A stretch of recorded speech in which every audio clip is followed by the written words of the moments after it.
So now, like in Parliament, it's question time. I gave you a hard time now for 9 hours. Now you can give me a hard time for the last hour. So let's see whether you succeed. A bit of competition, huh? Can you name the unresolved questions in immunology which are crucial for understanding, or can you point out the high stand of today's science in that area? So did you hear what the question was? Whether I could name the unresolved questions that would be required to understand the function of the immune system. That was the killer question. I'm dead now. So, finished. Question time is over. I can give you my personal opinion, of course, what is interesting, and you can guess from what we are working on that this is what I consider is interesting, but any other scientist would, of course, say many other questions are interesting. I think that is very difficult to say.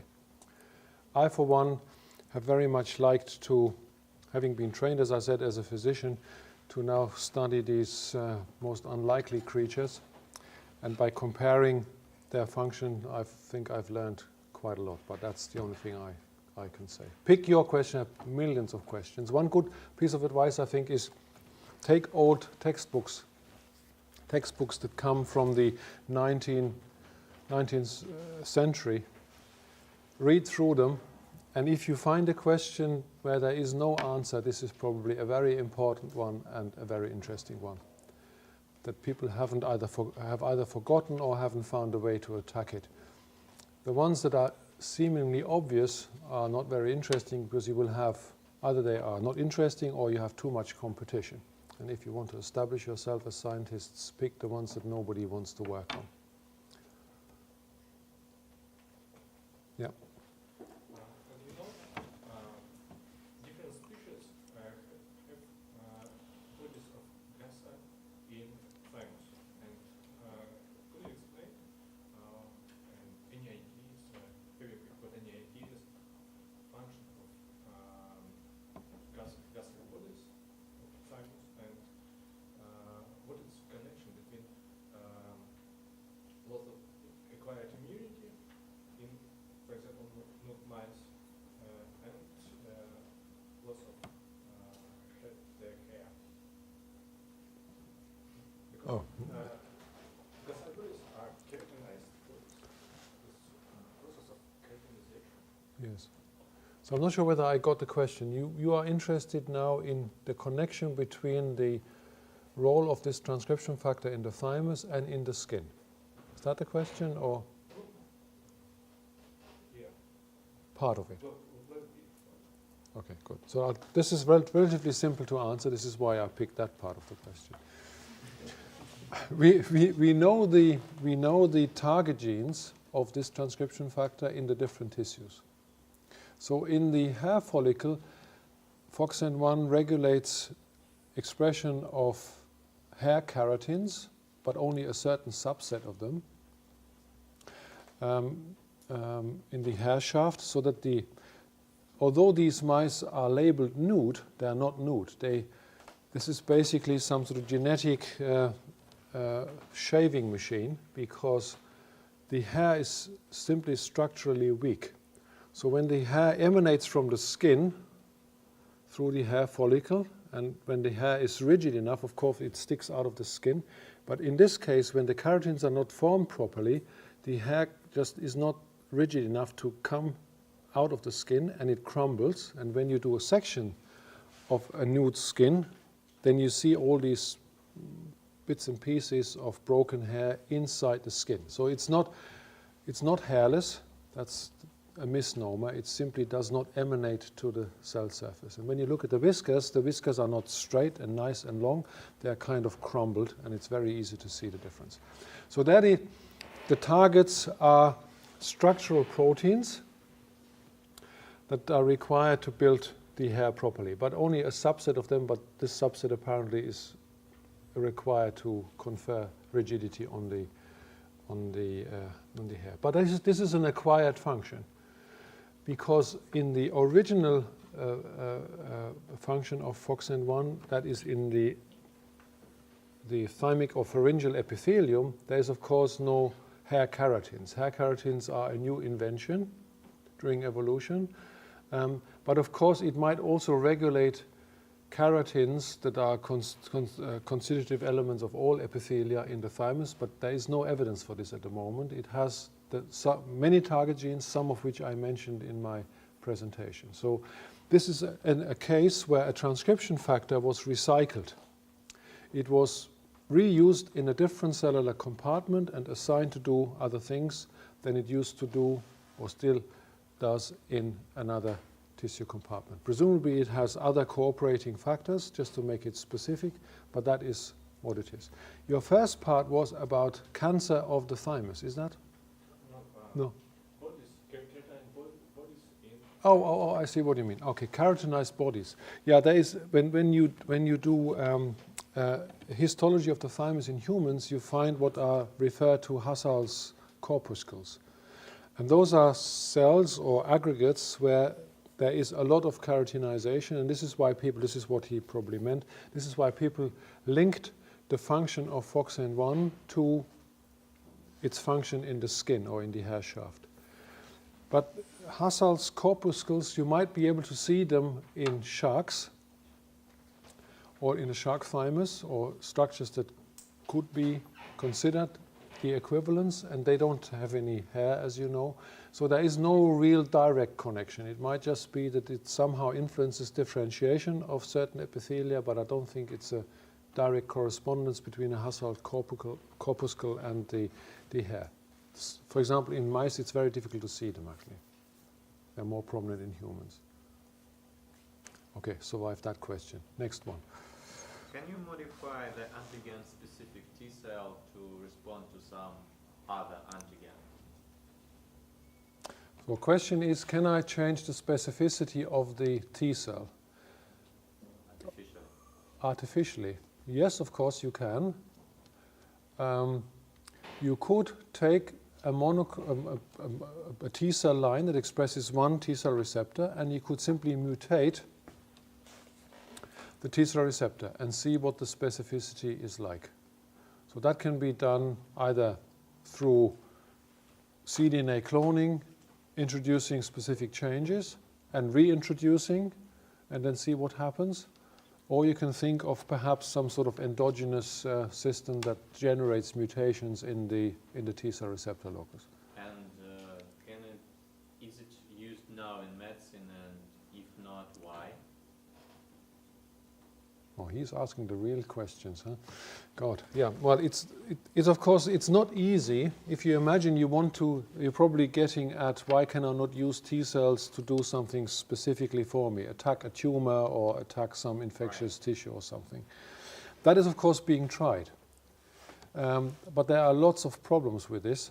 The basic problem is it's perhaps not so much the matter of specificity, is the matter of getting the T cells to act against the tissue you want. So there is some argument now that tumors, for example, manage to surround themselves with T regulatory cells that suppress the function of effector cells. So if you were able to get rid of specifically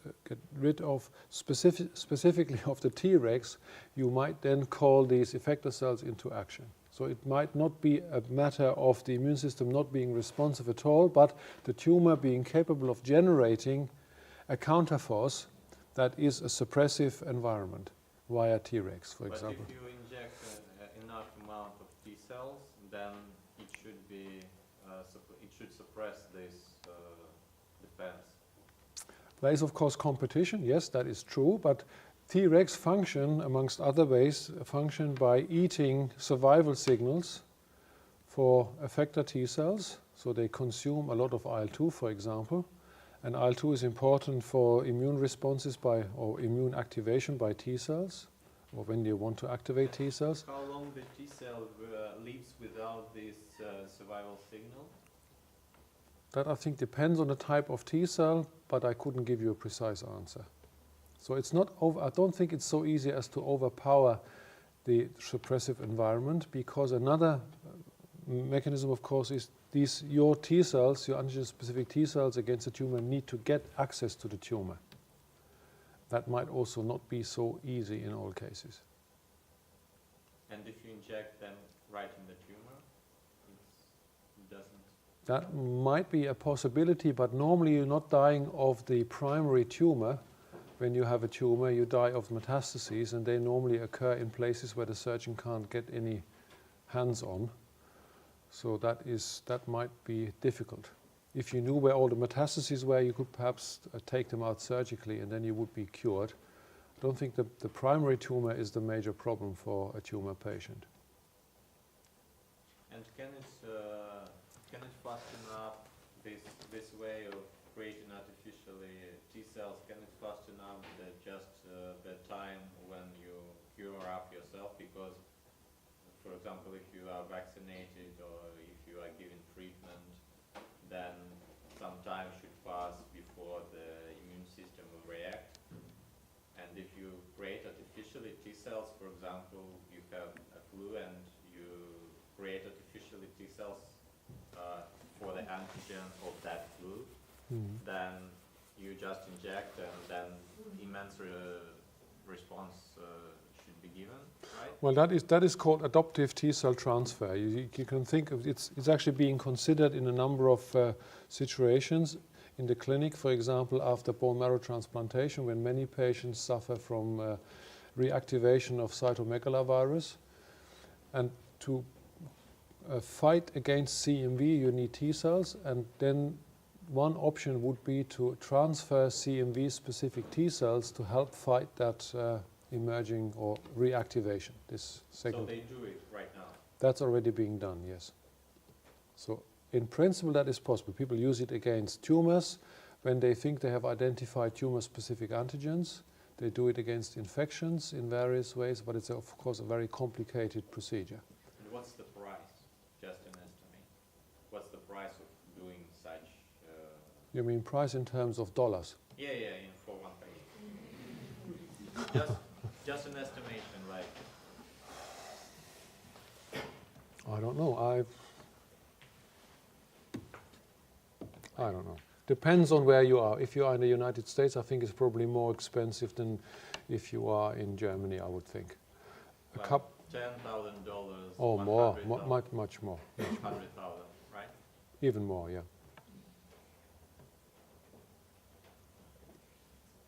Yeah, it's not an option that you could entertain if you walk into a primary physician's office. Give me a shot against flu. That's not so easy. No. Yeah.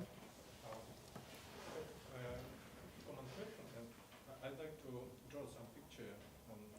Yeah. Why don't you do that? Yeah.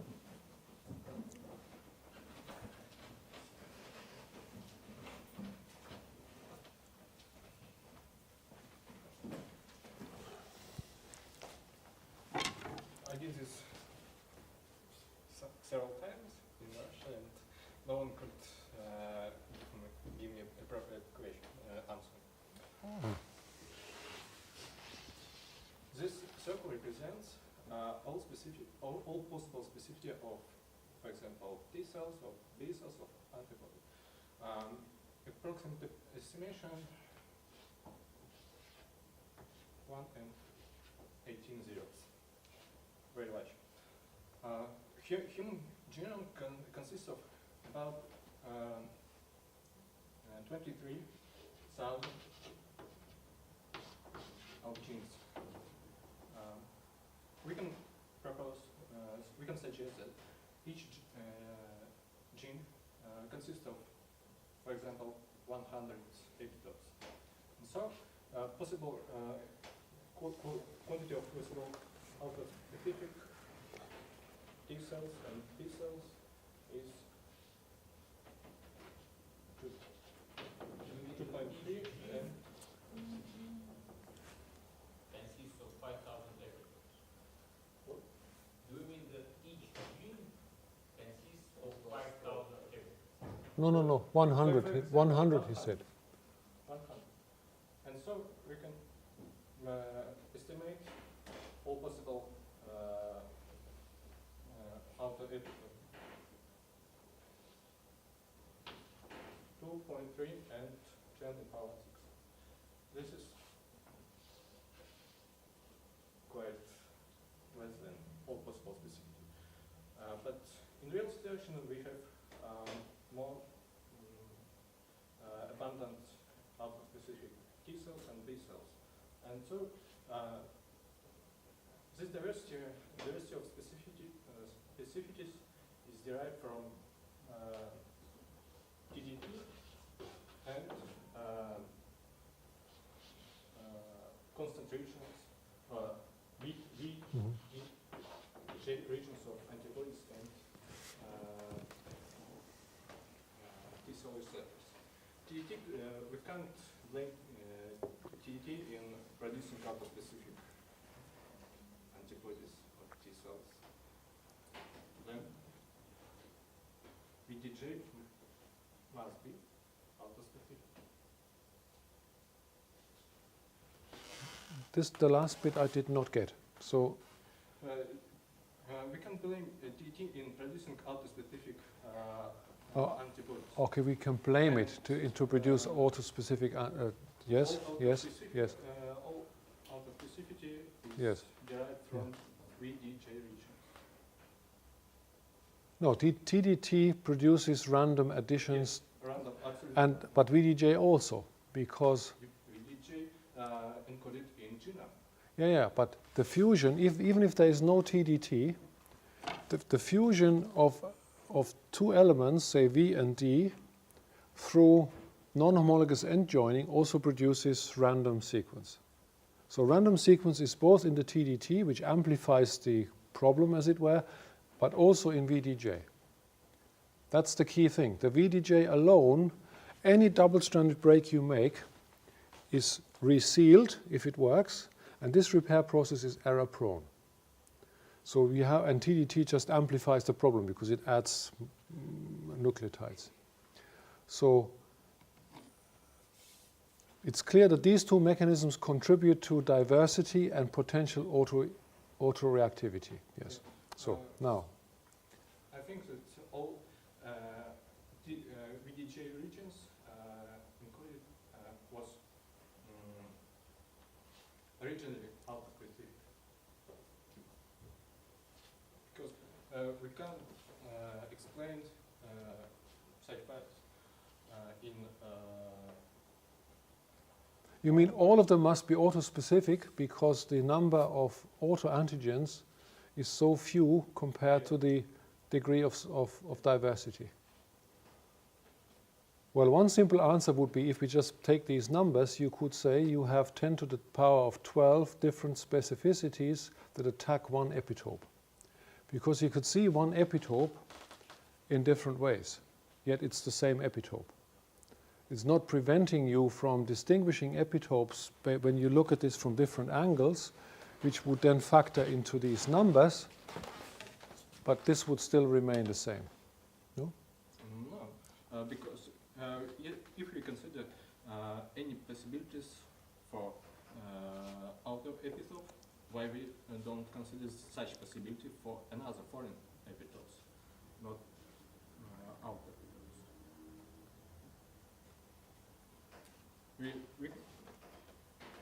We can multiply this, for example, in 100 cells, then we must use this number. I'm not sure whether I really get the question. The point is, from these numbers, which are perhaps a bit high, but nonetheless, these numbers, in terms of diversity, certainly are greater than the number of different epitopes in proteins. That might well be so. But that simply, the simple inference would be that you have many receptors that can see the same epitope.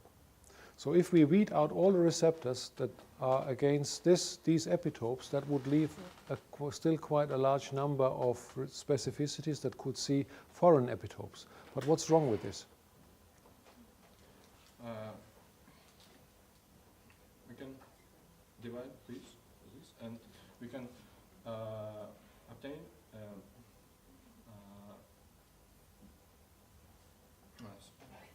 You mean now we can then calculate that 10 to the 10 different epitopes from foreign structures can be seen by these receptors. This is what you mean? I think we can divide group 1A and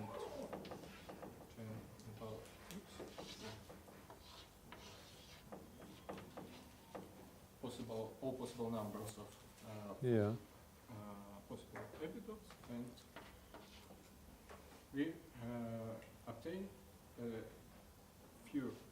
very few possibilities for generating alternative epitopes in absolutely random generation of T-cell receptors and antibodies.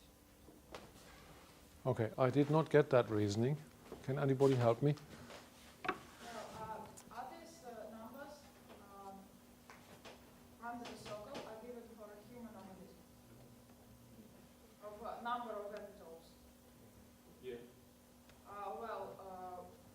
You didn't notice that these receptors, and the circle is for human receptors too, yes?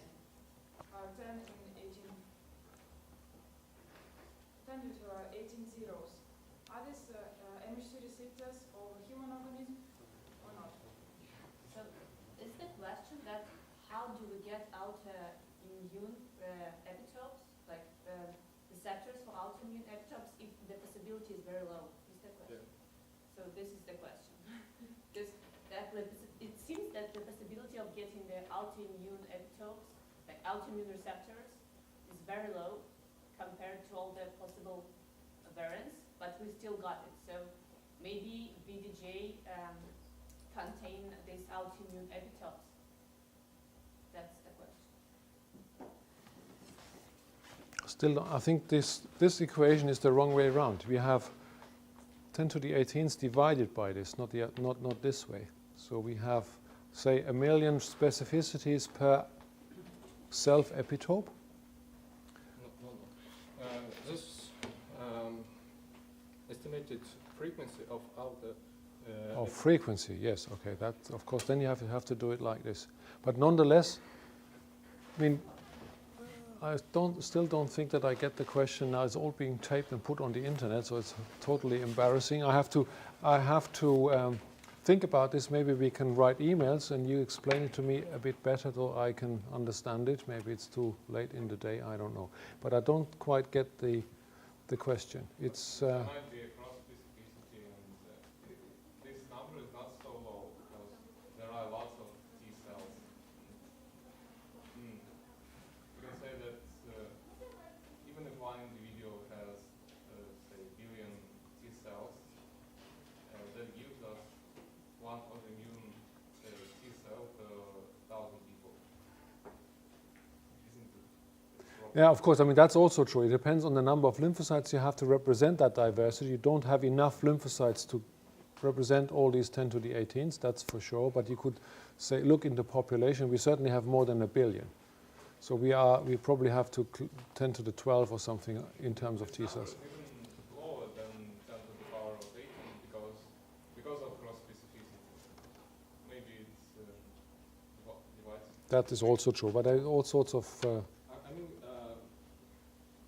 quantity of not outer specific antigen is quite much more than of our own outer antigens.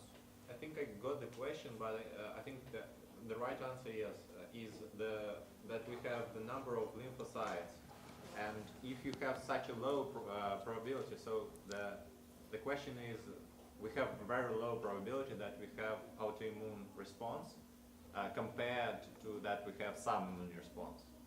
And the autoimmune response depends on the number of genes and the number of variations we can have in genes. But if we and the probability for one lymphocyte to express this autoimmune response is very low. But if you consider the number of lymphocytes we have, then the probability will be much higher, because the probability that one lymphocyte out of all of these lymphocytes will have this will be much higher, because if you like 1 minus this low in the power of number of lymphocytes, then there might be an answer.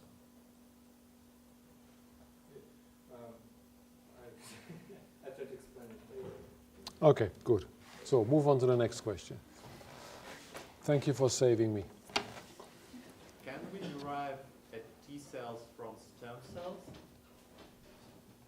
Can we derive a T cell from stem cells? Yes, it has been tried to use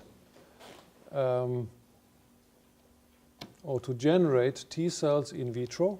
That is the question. If we have a T cell that has a certain specificity, can we make more of this? Yes, it can be done, and it also has been tried to make T cells simply by using hematopoietic stem cells, for example, or as an alternative ES cells or induced pluripotent cells, and put them into the right environment and then differentiate them to T cells. It's possible to bring them to the double positive stage, as I showed you, sometimes even to the single positive stage, but these cells, of course, are not selected in any form. That is very difficult to do.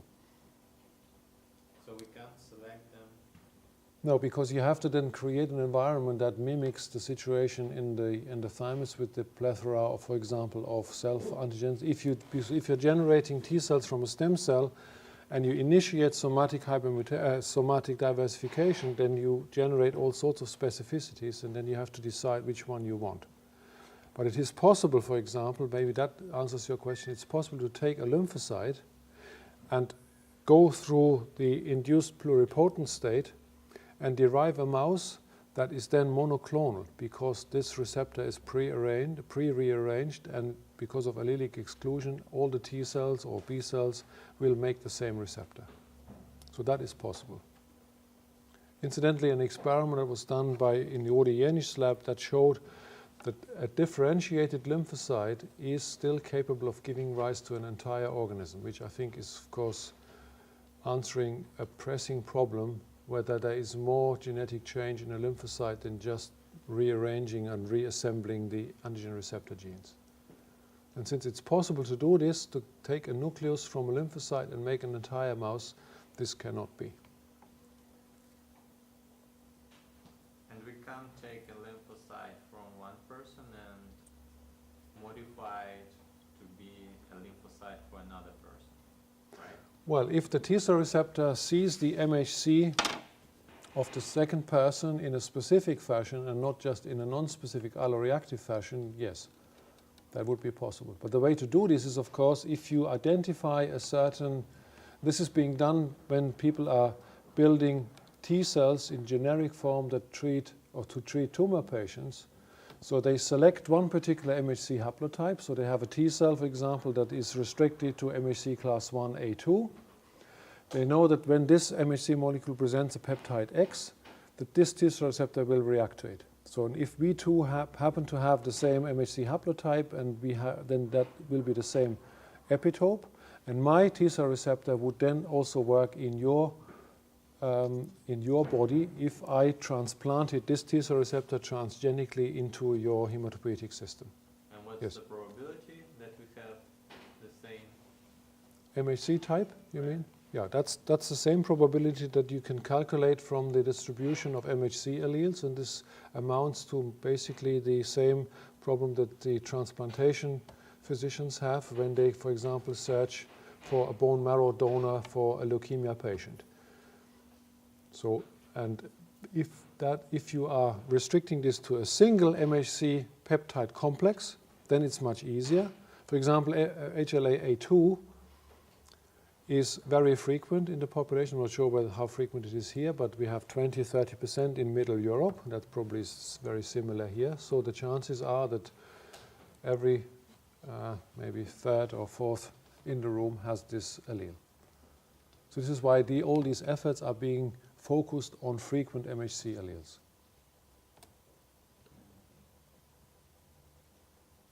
Just No, now we have to give him the chance.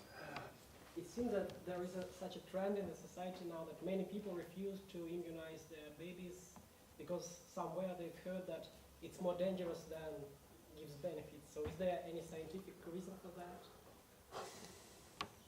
Yes, it is true.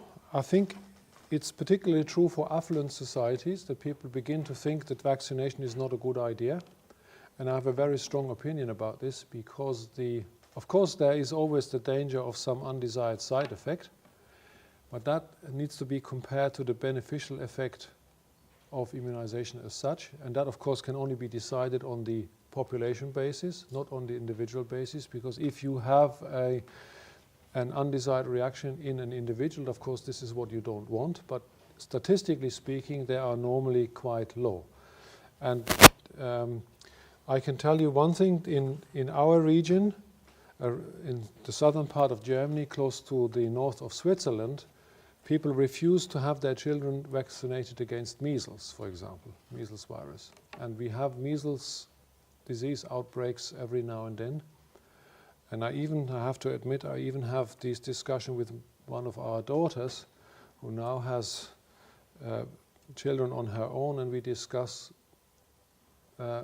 vaccination schedules, which I thought would never happen in my own family. But that is so strong now, that movement, that it's not a good idea to vaccinate your children, that I even have trouble convincing my offspring of the value of this. But I think if you ask me, I think it's utterly wrong.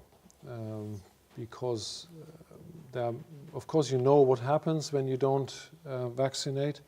There are of course sequelae after the resolution of the disease that are quite severe, and this you would hopefully avoid by vaccination. It's a societal problem, I think. Does this risk increase when you give several immunizations to different pathogens? No, not really, no. Because you mustn't, I think that came from some thought. When in the laboratory, of course, you tend to study infections with a single agent or with a single antigen, because you want to have the least possible complication in interpreting the results. But in real life, that of course never happens. You are infected with HIV, you are infected with CMV, you are infected with some fungus, and it's the co-infection that matters. That is the real life situation. So the immune system is trained to deal with these kind of things. We are being bombarded with different kinds of pathogens all the time. It's not on Monday this one, on Tuesday this one. So if you vaccinate against a couple of epitopes or attenuated viruses or whatever, I don't think that overpowers the immune system. There is, well, certainly no evidence for this. It's more to do with the formulation of things, because you have to prepare antigen right, and it has to be given in a certain formulation, but that's nothing to do with the immune response as such. May I Yeah. quickly comment on that? Yeah. Because that's really strange. It's largely considered potentially harmful in Russia, partly because everybody thinks, a lot of people think, and maybe they have right to do so, that we have low quality vaccines and that everything doesn't work right, and that here in Russia we have a higher chance of something going bad with vaccination than, for example, in Western Europe. But then apparently there is still this movement against vaccination, despite probably the higher quality control of the whole process. Do you hear that there is like metals in the vaccines that will cause your children to have autism and so on? That's the thing that people think about. They don't really think properly. They just look at the top of something. But does this often happen? Are there some cases of something going wrong after vaccination in Europe, or? Well, for Germany, I can say it's very tightly controlled, because the reason is there is a committee, the Robert Koch Institute, who draws up a list of vaccinations that you should give to people from children to adult stage, and it recommends this. And when you follow these recommendations and something goes wrong, the state pays for all the ensuing problems. And of course they have a scientific committee that decides on this. And of course because of this, you have to report any side effect with this or that vaccine or this or that vaccination protocol to this committee, and they obviously collect the information. And of course, it's not hidden from the public, so it's very well known that the number of side effects is very, very low. Of course, the typical side effect of a vaccination is low-grade fever. But you wouldn't be surprised to see this. For example, if you hit yourself, if you play football and somebody really hits you badly, of course you have a low-grade fever, you just don't take notice. If you are vaccinated, and of course then the parents are a bit nervous, and when there's something wrong with the baby, then they think it's all related to the vaccination, which may or may not be true. But I can tell you there's some strange things. In our area, people stage what they call measles parties. So whenever there is an infant infected with measles, they call in their friends and bring their basically naive infants to become naturally infected, because it's considered to be better for you if you go through the natural infection rather than being vaccinated. Is it akin to chickenpox party? Chickenpox party.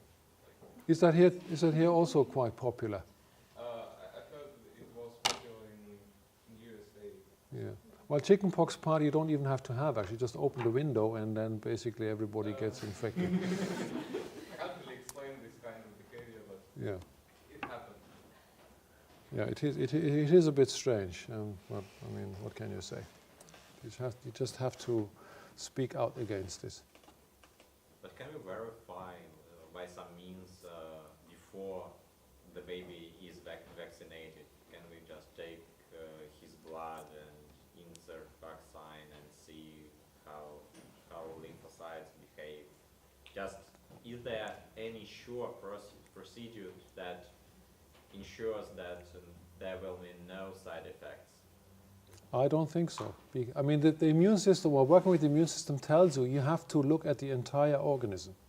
That's the whole point. It's a science or a scientific area where the whole organism matters. Of course, you can apply a reductionist approach and study things in the test tube, but most of the time it's better to study the whole animal. And I don't think you can predict all of these side effects or potential side effects. But it won't be long before, when the babies are born, of course you do some postnatal screening for metabolic disorders, for example, as you all know. It won't be long before a tiny drop of blood is being taken from every baby and the whole genome is being sequenced, and the parents will get a report a couple of days later, and they will be told your baby has a heterozygous mutation that makes or creates susceptibility to this or that, or so it might change. And then you might say, okay, well, with this particular MHC haplotype, it's very unlikely that you will be susceptible to this or that virus or whatever, and then you might decide. But I think on the whole, this is, for the moment, it is scientific fantasy. But if we consider in metagenome, because not only the genome plays part, but also epigenetic things and metagenome, how the immune system is dependent on, for example, epigenetics or metagenome compared to genome? Well, we know that the immune system does not develop properly if there is... So in a germ-free individual, the immune system does not develop normally. This is what we know. So from this, you can already say that there is interaction between the, in a genomic view of things, between the host genome and this microbial genomes. So that's what we know. Of course, the immune system, I think, is the prime biological model, in my view, to study epigenetics, because you are changing states. If you are going through infection and you're generating memory cells, these cells, although they have the same specificity, they have a different state of their physiology, which is caused by a change in the environment, i.e. infection. So studying epigenetics is, I think, best done, in my view, or this one very interesting area of study is in the immune system. And there is a reason why our institute changed its name. It used to be the Institute of Immunobiology for almost 50 years. And very recently it has added epigenetics to its name, precisely for the reason that we think this is an area that we should invest in to see whether that can help us understand some immunological phenomena. But it's a huge task. I probably won't see the results of that, but it's certainly going in the right direction. Yeah. There are certain conditions when thymus is completely empty because of some migration malfunction as well. And I was wondering whether this empty thymus is preserved during the lifetime of an individual. Well, empty thymus refers to some immunodeficiency syndrome, Yes. you might say, yes. Well, if you have a block in T cell differentiation, of course the thymus appears to be empty because T cells just cannot respond, are either not made at all or cannot respond to some signals. I discussed this IL-7 problem, for example, or IL-7 signaling. Well, if these kind of developmental problems happen, if they're inborn errors of immunity, as it were, of course you can't change them unless you change in this case, the hematopoietic stem cell and supply it with the missing genetic function via gene therapy, for example. It's a little more difficult if the defect is in the stroma, because the stroma is not so easily retrievable. So it would be interesting to explore ways of creating, if we take that example, of creating artificial thymic tissue. One problem is not only from inborn errors of immunity, but for example, when you condition patients for bone marrow transplantation, very often they suffer from delayed reconstitution of the T cell compartment because there is damage to the thymus. And if you were able to do this, you could retrieve a bit of thymic tissue, expand it perhaps in vitro, or even generate it anew from other cell types. And when the conditioning regimen is done, you transplant this into the patient, and this new tissue or protected tissue would resume function and generate T cells, which the endogenous thymus might not be able to do. So there's gene therapy, that is possible, yes, or perhaps some more advanced tissue engineering. And I was also wondering, are there phenotypes of this kind of immune deficiencies that can be rescued by artificial colonization with thymocytes? The thymus is empty and you just graft some thymocytes and it is completely gone. The indirect way of doing this is to carry out bone marrow transplantation. You give the hematopoietic stem cells, and they then make from some healthy donor, and they then make T cells. So that is a way of circumventing that problem. If you have an immunodeficiency, for example, in the B cell compartment, you can't make any antibodies, like in immunodeficiency syndromes in humans that are called CVID, so common variable immunodeficiency. They suffer from lack of immunoglobulins. You simply inject them. You can inject them subcutaneously, and they will dissipate in the entire organism, and they can be treated by this very, very simple replacement therapy quite efficiently. Not all symptoms normally go away, but in some patients that it has spectacular results.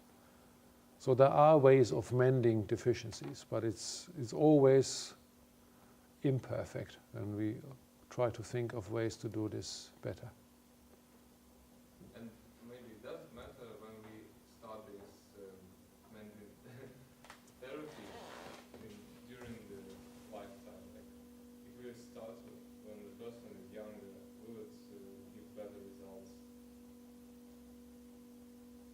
That is possible, but if you have a T cell deficiency and that is not treated early, you will not see the adult stage. So you have no option, you cannot wait. You either do it right away or you don't. So that is, I think, one of the big problems. For example, there are patients that have RAG deficiencies or hypomorphic alleles of RAG where there is very little activity, so they only have very, very few lymphocytes, mature lymphocytes, so they have a diversity problem in certain ways, and that normally appears very early during life because some infection cannot be controlled for properly, so they have to be treated by bone marrow transplantation. But it's, of course, I mean, as you can imagine, this is extremely expensive and complicated types of therapy, as you would expect from these sort of complex problems. But that they work at all, I think, is anyway amazing, and that it can be done successfully is a triumph of medicine. It's clearly so. It's immunization and these kind of things like transplantation of organs and manipulating the immune system in that way that the organ is maintained in a foreign environment, as it were, is, I think, quite spectacular. And we might, of course, say we don't understand how immunology works or the immune system, but in some instances we can do a lot already. So this is the famous last words, huh? I'm sorry to interrupt, maybe there are hundreds of questions coming, but I wanted to ask if somebody has a question that without an answer will not survive until tomorrow, something like really special, urgent, very, very want to. If there is something like that, because I think that otherwise we should be coming to an end, because our lecturer has been talking for a long time, and we don't want him to feel sick after the class. So I welcome some of the last most important questions before we sadly finish the course here. One question. Do you think it is possible to make kind of in vitro system for the E. coli system of phages and bacteria which can work as a immune system and produce ligand antibody similar to antibody to any antigen? Is it possible just Well, that's basically saying, can we create an artificial immune system in the sense that we can produce a structure or a molecule that would bind with a certain affinity to any other chemical structure? That is your question. Well, I give you a short answer. People have been working at using ribonucleic acids or even DNA, single-stranded DNA, as so-called aptamers, because RNA in particular has very complex forms due to partially double-stranded structure, and RNA can wrap around structures quite avidly, and people have been using randomized ribonucleic acid oligonucleotides to select those that bind very strongly to a certain chemical. That is in vitro. Huh? Or peptides which are translated from this? No. This is ribonucleotides that then bind to any chemical structure. The nature of the antigen does not matter in that sense. But I mean protein structure which can bind to any. well, then you have to speak to protein engineers. I'm not one of those, but then it is very difficult actually even to create de novo protein folds, and protein folds that do not aggregate where you don't want them to, and protein folds that have enough flexibility to do what you desire, that is to interact with different kinds of chemical electron surfaces basically. I think people have tried to develop systems where they can develop new protein domains, but that is very, very difficult. On paper it should be possible, but in practice... but then still you still have to randomize. I mean, you can then say, okay, I'm just randomizing and make a library and then I select, but that is not endogenously generated. So our immune system is much better at this, much better than any bioengineer at the moment. So there's a lot to do. So we cannot compete with God? Well, I'm not sure whether God is involved here, but we cannot compete with nature so easily. Yes, that is true. That is true. Thanks. So after this, thank you. After this last question, let me say that it was quite enjoyable for me to come here to your. Now I'm say it in English. I failed with Russian, but it's a beautiful city, I have to say. I walked through it, only parts of it, of course, around this particular area. It's really very beautiful. I was a very enjoyable and impressive experience for me, and I enjoyed your company, and thank you for staying with me for these 5 days. I did not expect it. I thought, okay, maybe they come for the first day and then on Friday I will be alone talking to myself. But fortunately that did not happen, so thanks very much for going through that long period of time with me, and you asked some really interesting and penetrating questions, some questions even I did not understand or could not answer. So I take something home, and I will think about this, and maybe that even factors into our own work. So thanks very much again, and hope to see you sometime again.